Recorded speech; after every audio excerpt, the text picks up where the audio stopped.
se derem uma olhada na ordem do culto, lá no lugar da mensagem, há a repetição de um desenho que vem sido feito. E esse desenho tem mantido a ordem na nossa pregação já pela terceira vez. Ele foi retirado do exemplo da vida de Jacó. Há uma linha que é a linha sobre a qual Deus quer nos manter. Desde o Éden, o mundo apresenta uma face decaída e um outro aspecto da vida que é o aspecto redimido. Então nós podemos viver como pessoas decaídas ou como pessoas redimidas. A pessoa redimida vive por expressão, é o que está escrito aí. E atinge uma maturidade de vida. Quer dizer, essa expressão se torna parte do seu ser e ele é consistente e constante em ser maduro, em encontrar estabilidade, perseverança de vida. Muita gente tem dificuldade em entender o que seja viver por expressão e viver por necessidade. Quando eu vivo por necessidade, vou começar a ir por baixo, porque é o que mais experimentamos, é quando eu vivo para satisfazer os meus próprios desejos. Eu tenho vontade de alguma coisa e vivo para satisfazer essa vontade. É viver para suprir as minhas necessidades. E quando o alvo da minha vida é suprir as próprias necessidades, os próprios desejos, eu nunca vou conseguir. Primeiro porque querer as coisas é como um saco sem fundo. Eu quero sempre mais. Se eu quero ser amado, eu quero ser amado por todos. E se houver um que não me ame, já estraga todo o resto. Eu quero agradar a todos, e se não conseguir agradar a todos, estraguei a minha vida. E em terceiro lugar, eu quero mandar, eu quero controlar. Eu quero que nada fuja ao alcance das minhas mãos. Isso é tolice. Uma hora eu durmo, eu nem acompanho a vida. Tropeço, caio aqui, caio acolá, que é o melô do bêbado, né? E a minha vida já se atrapalha toda. Eu não consigo controlar nem meus passos, nem o que eu digo. Eu vivo dizendo besteira. Eu sou inconveniente, vivo dizendo o que não posso na frente dos outros. É como a mãe que chegou em casa e disse para a criança: vamos receber uma visita e eu quero que ninguém fique olhando para o nariz dela. Era um nariz tão grande que chegava ao começo da escada 2 horas primeiro que seu dono. Isso é parte de um poema. Mas a mãe falou: não fale e não fique olhando, porque se falar não ganha sobremesa. Essa é a ameaça maior que a mãe pode dar. Não ganha sobremesa, não ganha doce de leite condensado. As crianças ficaram tremendo de medo de perder a sobremesa. E a visita veio. De início não havia como deixar de olhar. Finalmente, quando foram fazer oração, fecharam os olhos, perceberam que daí não viam. Então algumas das crianças ficaram em oração pela sobremesa.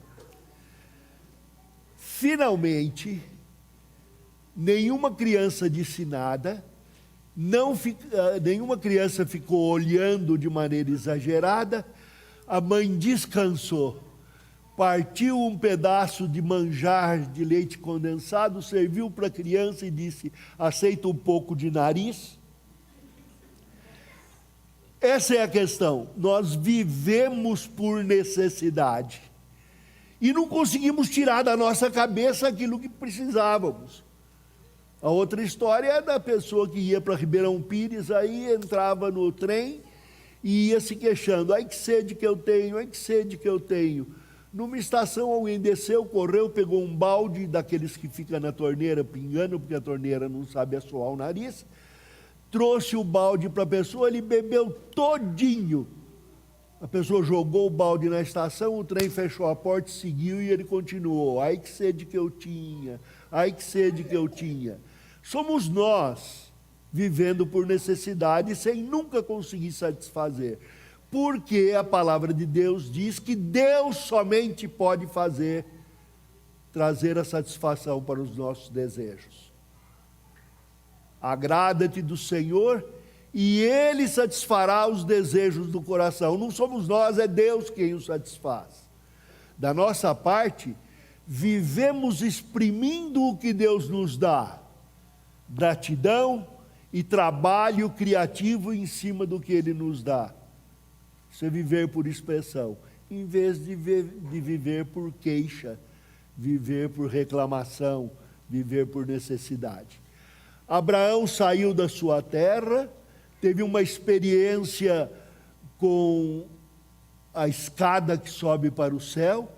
Ele trazia culpa e medo lá da sua atuação. Podia ter satisfeito o seu desejo de declarar a própria culpa, de aliviar o próprio peso, mas ele resolveu seguir.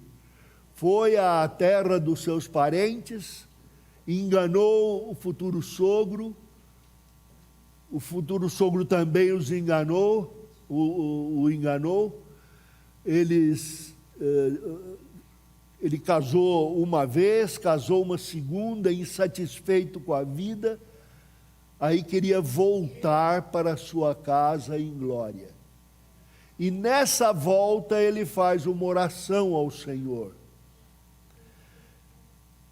Em Gênesis 32, a começar no versículo 9, diz, Gênesis 32, 9: e orou Jacó: Deus de meu pai Abraão e Deus de meu pai Isaque, ó Senhor, que me disseste: torna a tua terra e a tua parentela, e te farei bem.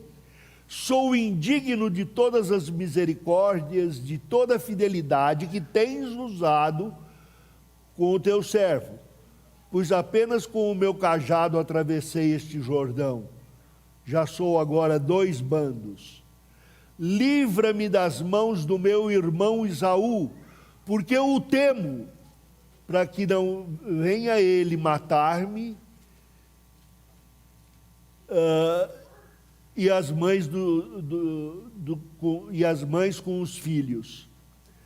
E disseste: certamente te farei bem, dar-te-ei descendência como a areia do mar, que pela multidão não se pode contar. A experiência, como vimos na última pregação, a experiência de Jacó, de se aproximar na presença do Senhor, vem cheia da expressão do seu amor e da entrega das necessidades nas mãos de Deus. Ele diz: Deus do meu pai, Deus do meu avô, e Deus meu que me disseste: volta à tua terra, tua parentela, te farei bem. Fui à terra da minha parentela, pequei contra o meu sogro, pequei contra as minhas mulheres,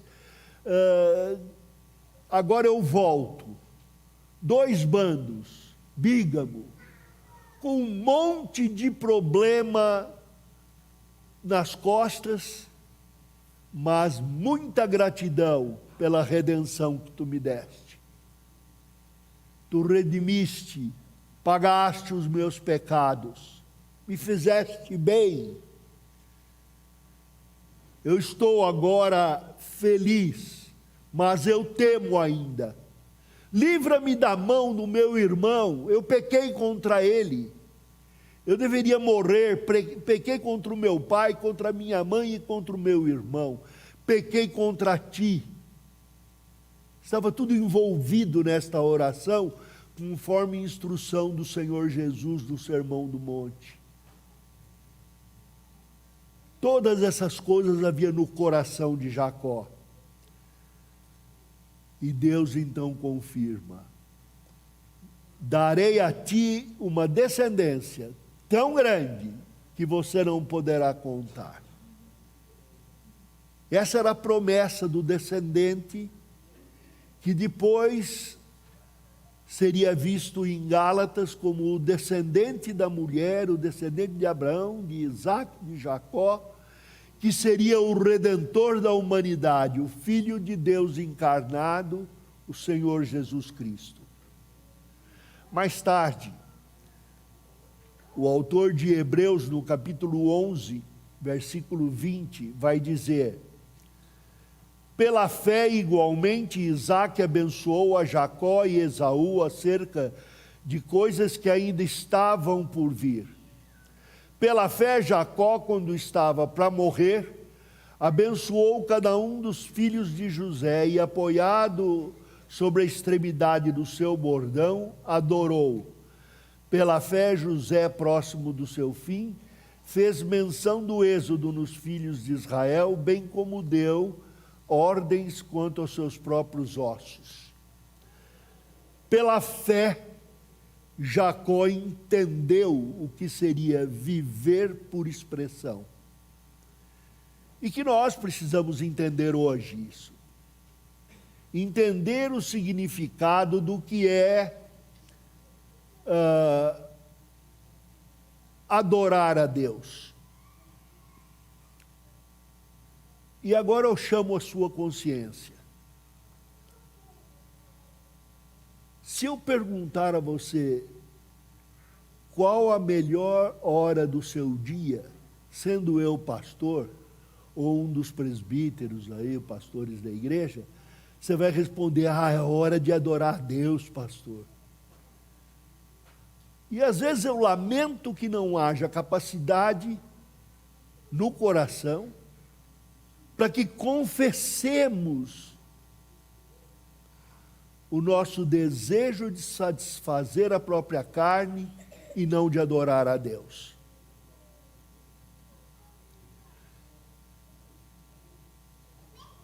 Eu amo a hora de oração, mas eu tenho uma dificuldade tão grande de ficar repetindo coisas que já pedi tantas vezes a Deus. Quando a palavra de Deus diz para não usar vãs repetições, está falando aquelas de repetição como se fosse bolinhas que a gente conta e vai falando. Tantas delas são tantas repetições.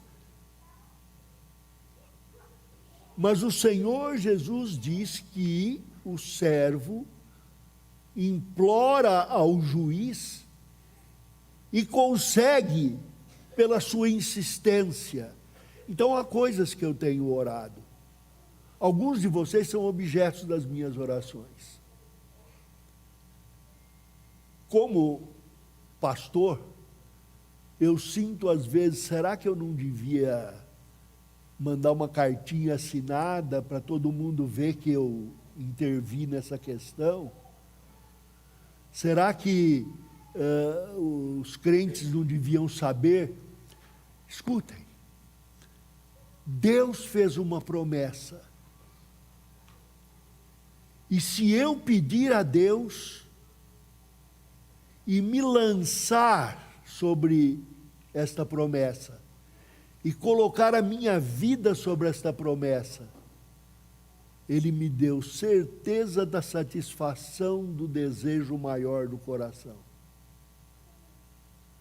Talvez eu nem saiba qual seja. Por exemplo, uma igreja com 10 mil membros. Será que eu quero? 100 já é demais. Já pensou 100 pessoas na igreja se resolverem telefonar todos no mesmo dia? Contando que eu tenho 4 horas, 3 ou 4 horas de sono todo dia. Tirando isso, ficam 21, 100 pessoas em 21 horas. Não, chega, não quero ser pastor. Vai acabar com a minha vida. Eu vou ficar com o surdo de um ouvido e depois do outro. Não é o que eu realmente quero. Eu deveria pedir a Deus mais amor, não é? Senhor, tudo que eu preciso é que tu me dês paciência, perseverança. Certamente, na minha queixa, eu sou o único pastor da igreja. E esta é uma mentira que o diabo coloca no meu coração, porque não estou sozinho nessa.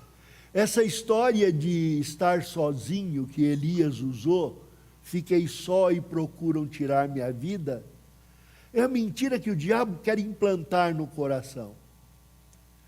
Somos 4 pastores, dobramos esses números com os pastores presbíteros, e temos mais homens de Deus nesta igreja, os diáconos, com quem dividir a tarefa toda. Não estamos sós. E se tivermos uma igreja com 10 mil membros, com certeza aquele que é o verdadeiro pastor suprirá a necessidade segundo o número dos dons de Jesus Cristo. A promessa feita em Éfeso, aos Efésios. Olhar para a verdadeira adoração não é olhar para um momento de reunião na igreja em que cantamos. É gostoso, é bom vir aqui e vê-los. É bom manifestar e receber manifestação de apreço. Mas não é este momento. A verdadeira adoração é quando a pessoa se curva diante da vontade e da bondade de Deus. Isto é adorar. Somos chamados para adorar o verdadeiro Deus que nos salva, através de receber o sacrifício de Cristo, o seu corpo doado na cruz, seu sangue derramado diante de Deus, tomando o nosso lugar para que tivéssemos uma nova vida. Adorar é ter essa nova vida. Quando temos uma fé arrependida, a primeira coisa que vem à cabeça pelo Espírito é que vamos adorar a Deus em primeiro lugar. No entanto, no relacionamento entre nós, eu adoro primeiro o Vadislau. É o primeiro ídolo da minha vida e que ainda está difícil de tirar. Tem um santinho chamado Vadislau, que se queixa da vida, que vive por necessidade, e Paulo chama o cerne deste ídolo de carne. Eu vivo pelos desejos da minha carne. Eu quero controlar as pessoas. E cada pessoa é controlada por uma atitude diferente. Tem gente que gosta que a gente mande, então a gente dá ordem. Tem outros que vivem por ganhar presente, a gente manda presente. Tem outros que só se mexem quando a gente se cala e fica quieto. Aí eles ficam incomodados. Mas sou eu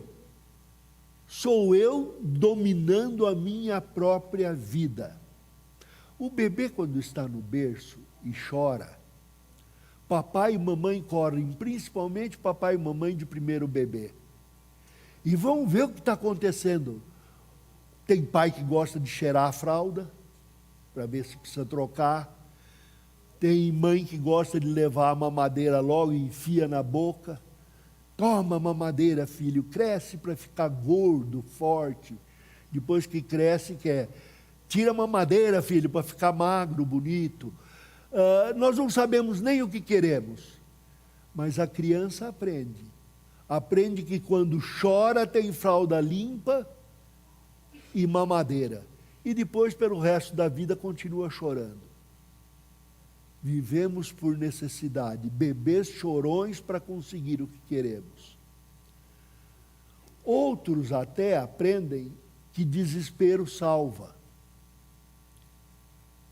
Tem gente que se joga no chão, esperneia, chama tantrum,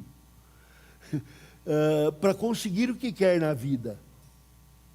Outros saem de casa, outros ficam em casa, cada um quer controlar os outros para suprir a própria necessidade. E é aqui que Deus nos chama a verdadeira adoração.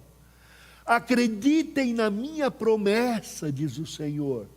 O Senhor que prometeu a Jacó, a sua descendência, que prometeu que cuidaria do seu irmão, este abençoou a Jacó, mesmo que Jacó não acreditasse. Jacó passa pelo vale de Jaboque, luta com o Senhor, e pela insistência é abençoado, mas o Senhor lhe toca na coxa, para mostrar quem é que manda.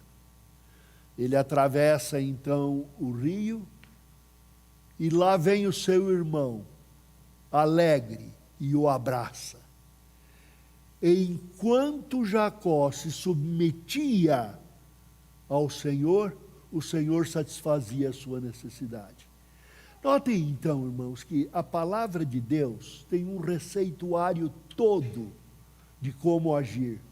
Qual é a atitude mental e qual é o comportamento dos braços, das pernas, dos lábios, dos olhos. E é ler a palavra de Deus e descobrir aonde é que está a promessa que nos traz a verdadeira adoração. E crer que Deus é adorado. Então, quando nos arrependemos de uma vida de necessidades e passamos a confiar nossa ansiedade, nossas necessidades a Deus, descobrimos uma expressão de amor, vivo pela promessa de Deus. E então vamos descobrir o que é sacrifício de louvor. Lembrem-se que quando a pessoa vive por necessidade, ela é idólatra, descobre ídolos. E ídolos exigem sempre um sacrifício de pecado. Todo ídolo exige que a pessoa peque. Nós pecamos quando fazemos más escolhas, pecamos quando pensamos que temos de segurar para controlar a nossa vida e a nossa necessidade, pecamos quando erramos contra os outros, mas arrancados desse pecado, para a adoração de Deus, somos chamados a uma vida de sacrifício de louvor. Em Hebreus 13, diz: na verdade, não temos aqui cidade permanente, mas buscamos a que há de vir. Por meio de Jesus, pois, ofereçamos sempre sacrifícios de louvor, que é o fruto de lábios que confessam o seu nome. Adorar a Deus implica na negação do meu próprio desejo, porque meu coração sequer sabe qual é o próprio desejo. Eu não sei o que é bom para mim. Eu sei aquilo que eu quero e que não vai me satisfazer. Deus diz: entrega nas minhas mãos. É duro. exige um sacrifício de louvor. Exige que a pessoa diga: Senhor, eu sei o que é bom para mim, mas pelo teu nome eu nego o que eu sei, para recorrer ao que tu sabes. Tu sabes o que é melhor para mim. Às vezes as moças aí perdem o namorado e se descabelam. Eu sei disso porque tive 2 irmãs. E era assim: fulano não vai me querer mais. E meu pai perguntava: mas há quanto tempo você conhece? 1 semana. Eu fiquei conhecendo 1 semana, eu já o amava. Mentira. Nós não sabemos o que é o amor. Sabemos o que gostaríamos de receber, amor. Mas não sabemos como amar. Mas Deus tem para nós o conhecimento do verdadeiro amor. E o verdadeiro amor consiste em dar amor primeiro e receber depois. Conheço também uma história de uma senhora, ainda conversava com ela antes de ontem, que chorou muito porque perdeu o noivo. Mas ele não era cristão. E ela disse: eu não posso casar com alguém cujo anseio maior da minha vida não vai poder ser satisfeito, adorar a Deus. E ela aguardou. Alguns meses depois, ela ficou conhecendo um homem que iria ser pastor até. Ela conheceu o reverendo Álvaro. Essa era minha irmã. E logo se casaram. E logo se passaram os 54 anos dele de casado. Ele já está com o Senhor no céu. E minha irmã, com um sorriso muito grande, ainda disse: agradeço a Deus pelos 54 anos que Ele me deu e por estar próximo o nosso reencontro. Está com o coração satisfeito. O sacrifício feito para quebrar a nossa vontade demora 1 semana de choro, 1 mês de choro. Mas Deus nos tem a promessa de uma vida longa aqui e muito maior no céu. Se você adora a Deus, considera o sacrifício de louvor. A Bíblia diz, por exemplo, perdoa aquele que te deve. Mas você diz: perdoar não dá, porque como vai ficar a minha sede de vingança? Se eu não beber o sangue dessa vingança, eu vou começar a beber álcool. Não. A palavra de Deus diz: o Senhor verteu o seu sangue para perdão dos pecados. E você pode conceder o perdão. Se a pessoa for temente a Deus, recebe o perdão. Se não for, acresce a conta da injustiça. Mas no nosso coração nós perdoamos porque Cristo perdoou. Amamos os inimigos. Esses são sacrifícios de louvor. Desses sacrifícios Deus se agrada. Misericórdia quero, diz ele, não sacrifício. O sacrifício de louvor vem cheio da misericórdia de Deus. É preciso que o crente, aqui e agora, aprenda a viver pelas promessas de Deus, fazendo sacrifícios de louvor. Nas próximas mensagens vamos mostrar como isso atua no concurso do coração e da comunidade. Mas hoje é necessário colocar na nossa cabeça: adorar a Deus significa obedecer e crer nos seus mandamentos. Sacrifício de louvor significa abandonar as gratificações que temos para a nossa carne e dar o que o Senhor nos deu: amor e graça. Deus os abençoe.